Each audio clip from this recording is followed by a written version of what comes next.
Hello everyone, and welcome to this new video where we discuss mathematics and physics on the board.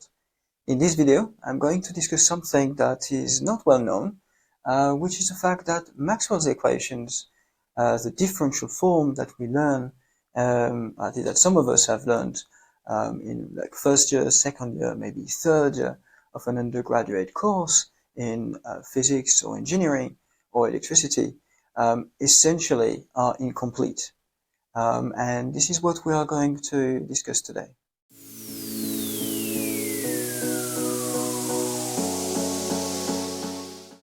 Right, so there is a lot of kind of backstage to be put together. And I need to explain what I mean by incomplete. So that's what I say, incompleteness of Maxwell's equations. And what I'm going to go through here kind of quickly, but each time I say that, I spend 10 minutes just talking about what's on the board. But the thing is, I'm going to talk about the macroscopic laws that were, in a sense, put together through, obviously, theorization. I'm not sure how to say that, but basically developing theories, but alongside experiments.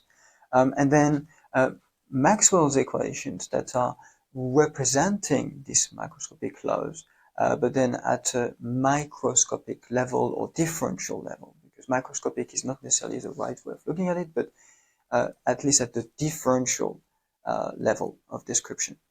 And it turns out that basically these ones, there are, for example, you can find nice t-shirts where these equations are written, and then people say, and there be light or stuff like that to kind of either make fun of or to instead say that our knowledge of electromagnetism is essentially on par or following from anyway kind of God, right? So whatever the case is, you can find these things on t-shirts, but actually I think we should have these ones on t-shirts. First, they're more impressive, and second, they're actually more complete. So let's see what we mean by that. So these macroscopic laws, there are 4 of them, and what they have to do, and again that's important, what we do here is look at the laws that have to do with the generation of magnetic or electric fields. That's what we are interested in. The generation of electric fields and magnetic fields by charges or other fields or whatever, but basically it's about the generation of charges. It doesn't have to do, none of these laws is, as far as they are stated, is interested in or whatever with the motion, for example, of charges under a field.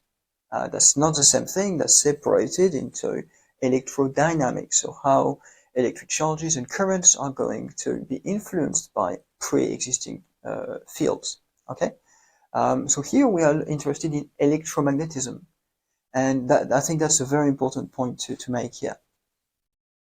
So this one is a traditional one that we call in the Anglo-Saxon kind of world Gauss's law. I need to look, in fact, at the history of it. I have no idea whether this comes from Gauss, because Gauss was mostly focused on mathematics and developing theories and so on. I'm not too sure the amount of experiments he's actually done. So it could be that Gauss formulated that at some point as a summary of something else, but I've got doubts that actually it comes from Gauss. But anyway, that's how we call it these days anyway. Gauss's law.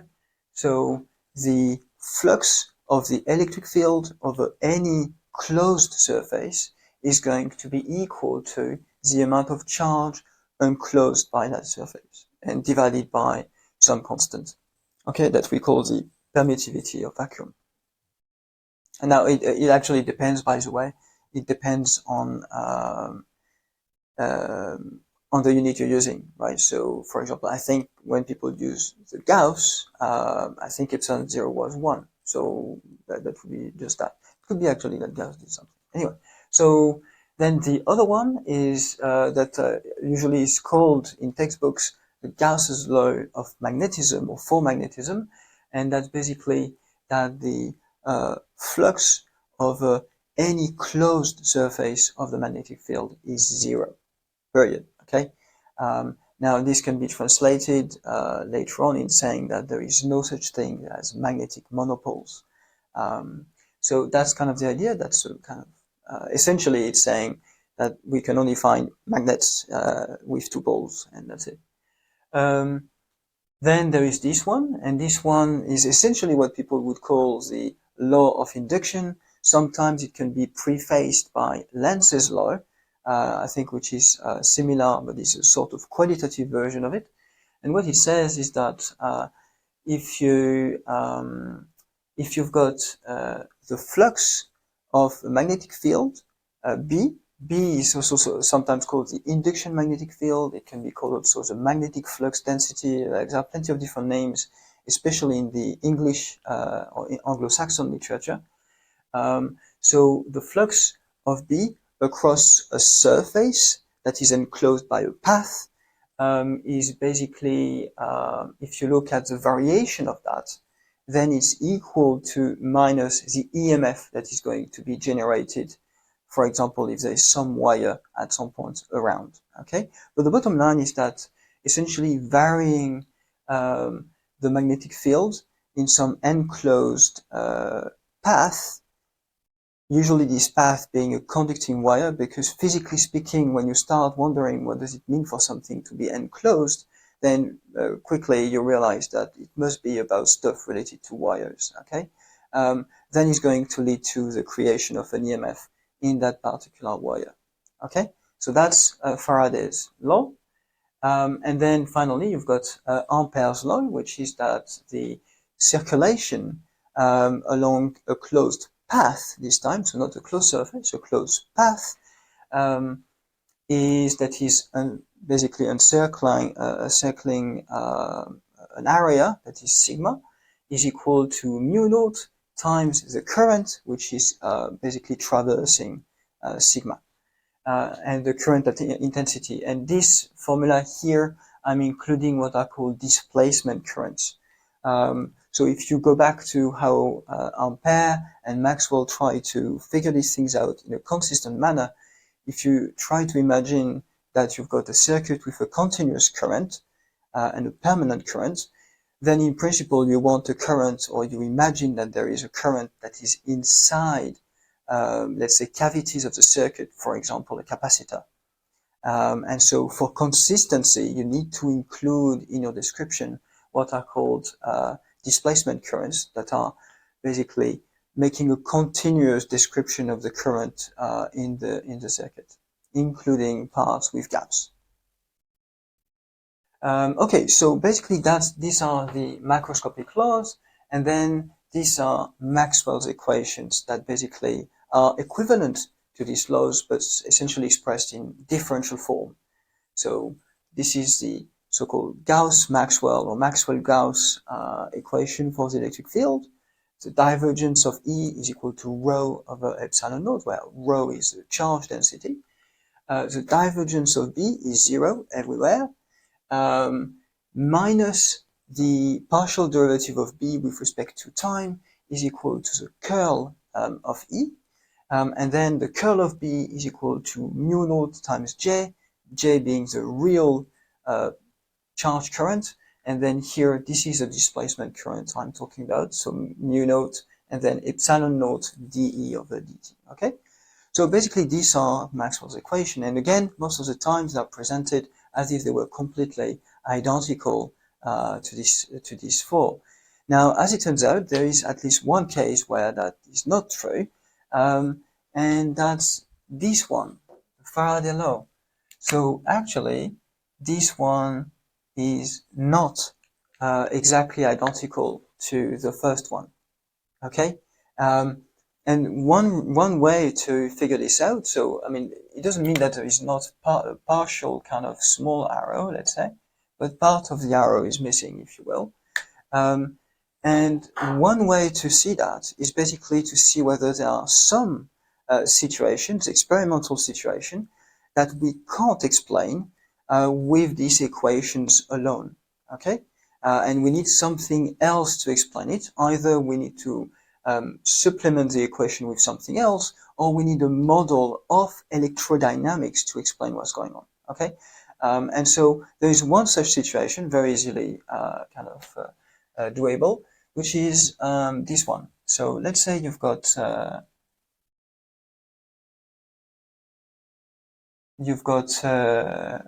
this is a conducting wire. Imagine a copper wire, and you give to it a sort of horseshoe shape here, rectangular shape. It's more like a hairpin at that stage. But anyway, so you've got a conducting wire. There is nothing there, okay? There is, it's just a conducting wire, but there is no current there. And basically here, you put on top of it a piece of metal, steel, that can be copper, aluminum, whatever.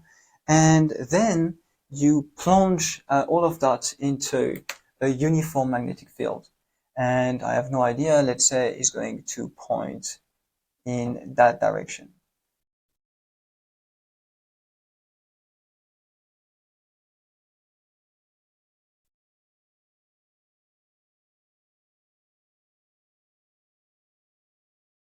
So what this symbol means, by the way, is that you've got a magnetic field which is going outside of the board towards us, okay?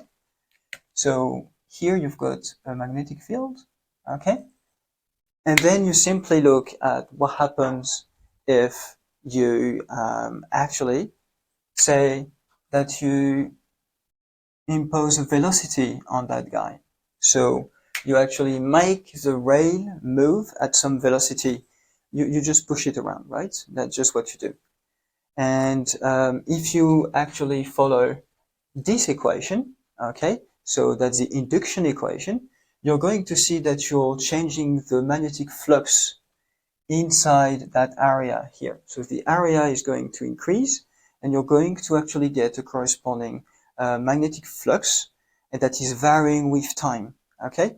And basically you're going to create an EMF, and this EMF is actually trying to counteract this the magnetic field, the increase in magnetic field. Okay, so essentially here you've got this is increasing here, so the area is increasing, the flux is increasing, so the flux is increasing in that direction. So what you want is therefore to create a current that is going to be in that direction.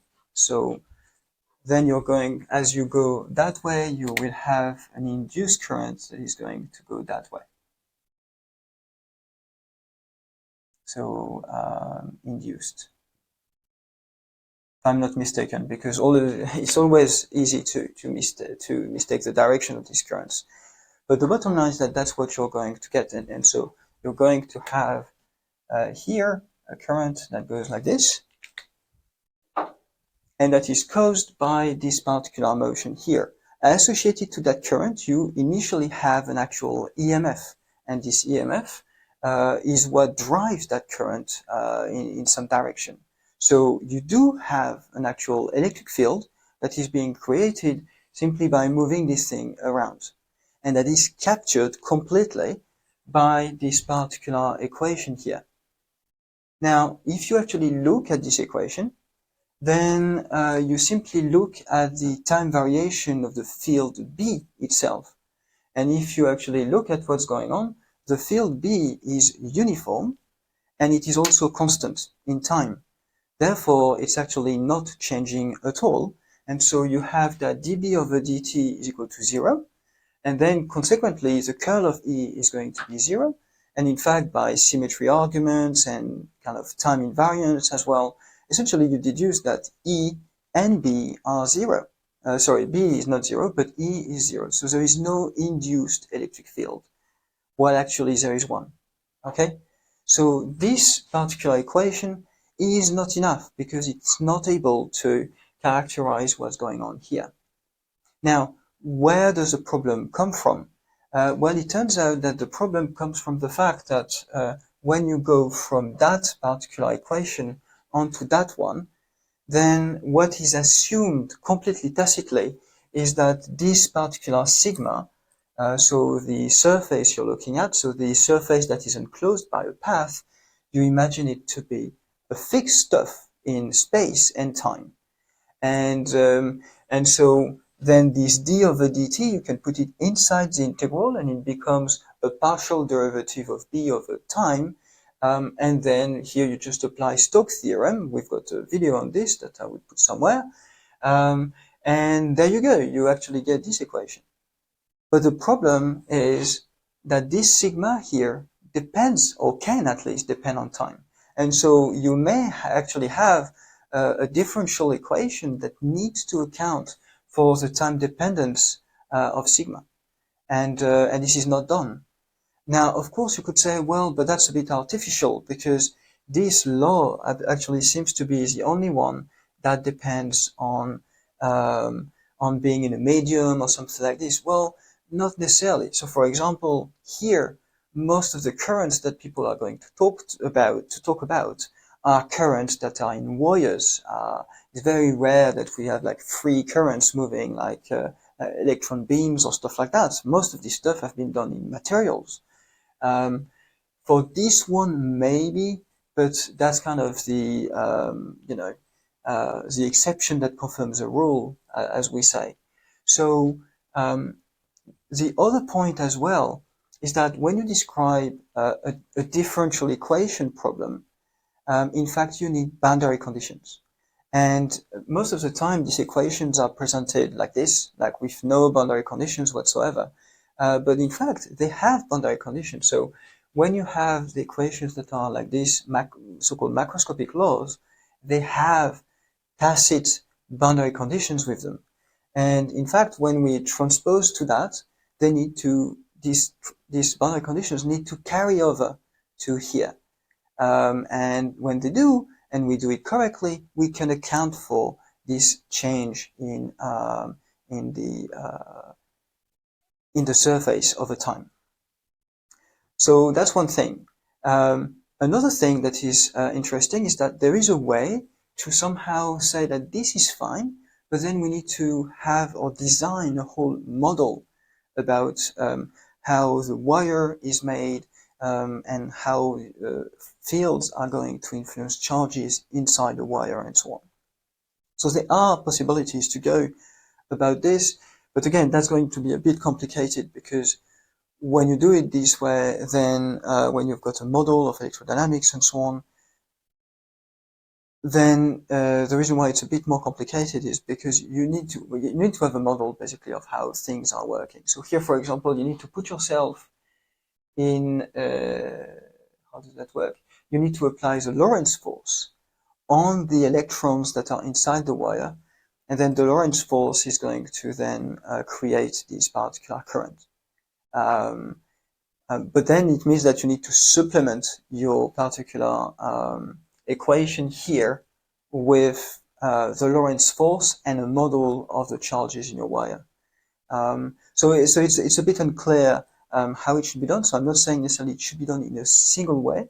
I'm just saying that essentially they are not enough to figure out the corresponding EMF that is generated. And again, by the way, if we talk about the Lorentz force here, essentially the term that is missing is a sort of Lorentz force. That's what is going to miss. Is basically something related to V cross B. That's what is going to be going there. But that wouldn't be, my point is that that wouldn't be consistent if somehow we do it separately and we don't put it there in some form. There is a lack of consistency there, at least in my opinion. So basically that's kind of what I wanted to discuss today. There is a problem within electrodynamics, the way we present it at least. These equations are incomplete in the sense that as far as field generation and induction problems are concerned, some of the situations that are describable here are not paralleled in these equations. And one of these situations is this one. By the way, sometimes this experimental setup is called the Laplace rail experiment. There are some nice experiments of Laplace rail on YouTube if you want to have a look. But basically that's it. So if you've got any questions, comments, criticism about this, by all means, do let me know. We are going to discuss some of the two solutions I've mentioned basically in some later video, because it requires a bit actually of mathematics. So that's it. If you have any questions, again, do let me know, and otherwise see you in the next video.